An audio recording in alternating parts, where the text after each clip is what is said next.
Hi everyone, welcome back to another video from Tutorialify. In this episode, we will be learning how to loop a video in the Canva mobile application. To loop a video in Canva, launch open the Canva app on your device and log into your account. After signing in to the account, go ahead and start a new design or open up an existing one that contains the video you want to loop.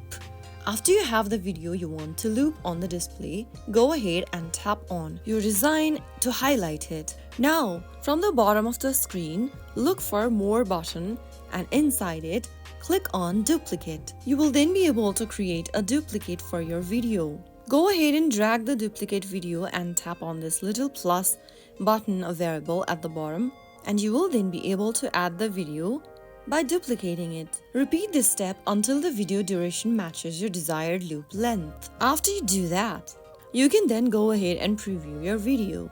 Tap the play button at the bottom left, and that's how you create a loop for your video. You can also add transitions between your loop by clicking on the little plus button between the two videos at the bottom. Select the transition type and add it onto your design. So that's how you easily loop a video in Canva. I hope you found the video to be helpful. If it was, make sure to give us a thumbs up. Don't forget to subscribe to the channel by hitting the subscribe button. Press the bell icon so that you'll never miss another upcoming upload from us. I will be back again in the next video. Thanks for watching.